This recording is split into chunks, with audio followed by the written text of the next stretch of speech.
Rotim-piarina iray toanan'ny ministera fambolena sy ny fiompiana amin'ny alalan'ny tetikasa CASEF izay vatsian'ny banky iraisam-pirenena vola ny ronono izay mampalaza ny faritra vakina karatra. Miisa 505 alina ireo mpahazo tombontsoa ka ny 1.3 dia vehivavy avokoa vokatry ny toana avy amin'ny CASEF. Anisan'izany ny orinasa fanodinana ronono ho lasa fromage na fromagerie ny Antsika ao Andranomanelatra. Palmiarabanareo tonga ato amin'ny Antsika.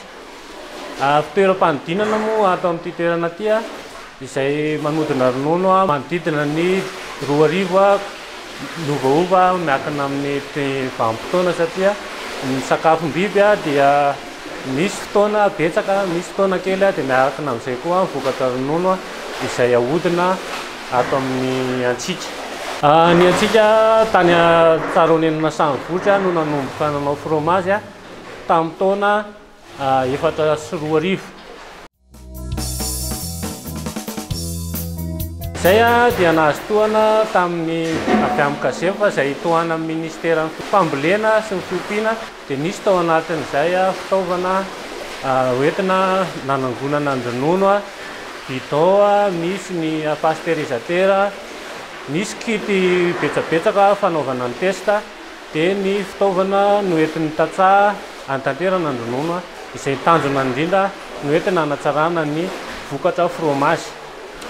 Nisan'ny nahazo tohana tamin'izany koa ny tatsaha satria tao anatin'izany ny tatsaha dia nomena fiofanana nandritra ny fotoana maromaro momba ny fiompiana omby sy ny fanatsarana no mety ho vokatra ny ronono izay hoentina maketo amin'ny Antsika.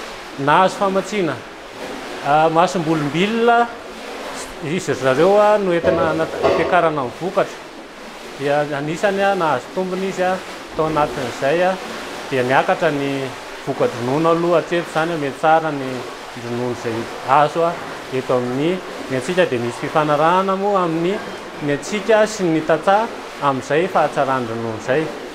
Nahazo famatsiana ihany koa ny tatsahanay mikasika ny agroecologie izany hoe fanatsarana ny nofotany. Izay moa no tena tanjona mba tsy hanimba ny tontolo iainana. Dia tao anatin'izay dia nisy ny table de démonstration izay namena an'ireo tatsaha ireo mba ahafahany mijery hoe ahoana ny fanatsarana mety ho azo amin'ny hanatsarana ny vokatra ronono sy ny fahasalaman'ny biby. Nisy ny biogaz izay tanjona anisany ihany koa amin'ny resaka tontolo iainana hanainana ny voalohany ny effet de serre na ny gaz avoakan'ny tain'omby dia avadika ho fandrehatra izy mba sady anisany manaina ny fandaniana ny kitay izany hitonjovana ny tontolo iainana hatrany. Hanatsarana ny vokatra ronono izany hanatsarana ny vokatra amidy eny an-tsena moa izany no tena tanjona no lasa lavitra amin'ny famokarana.